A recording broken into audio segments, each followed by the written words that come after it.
हमारे एपिसोड बहुत ही जीवन में लाभप्रद है, जिसमें सभी प्रकार के ज्ञान मिल जाते हैं।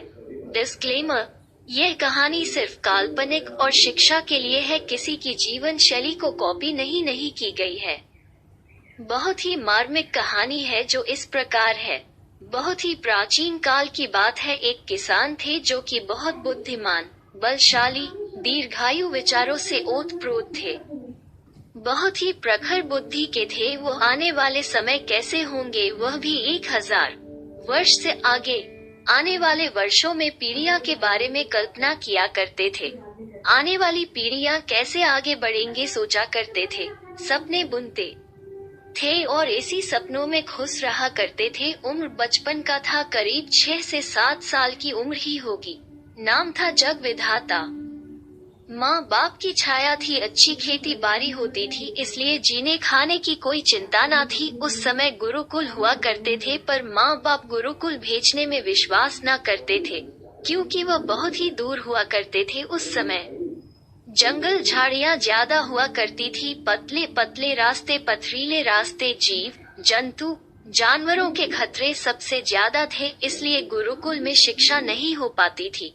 लेकिन माँ बाप अपने व्यवहार के कारण जो गुरुकुल आसपास के उस समय के शिक्षक होते थे, घर पर ही बुला लेते थे और बच्चे पढ़ लेते थे। जग विधाता अपने माँ बाप को सलाह दिया करते थे, ऐसे पेड़ पौधे भी लगाओ जो कुछ ही वर्षों में मकान बनाने, ईंधन में, औषधि में काम आ जाए।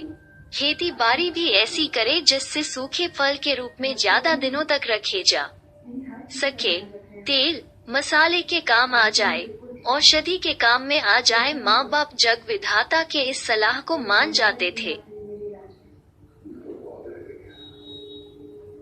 जीवन में चमत्कार आना शुरू हो गया।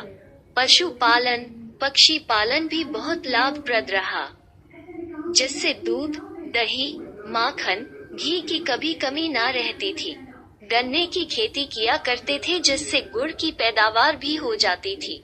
लकड़हारे होने के कारण से जग विधाता धीरे धीरे काष्ठ कला में निपुण होने लगे। वह माँ बाप की अकेली संतान थे और उनके बाप अकेले ही अनाज और नकदी के बदले पर काष्ठ कला के व्यवसाय किया करते थे, जिससे बहुत ही संपन्न बनने लगे। पुत्र जग विधाता के चमत्कारिक ज्ञान से माँ भी सिलाई का काम करती रहती थी और उससे भी अनाज, नकदी मिल जाती थी। औषधि, पेड़ पौधों के जानकारी के कारण से वो इलाज भी किया करते थे, इससे भी उनकी आमदनी दिन प्रतिदिन बढ़ने लगी।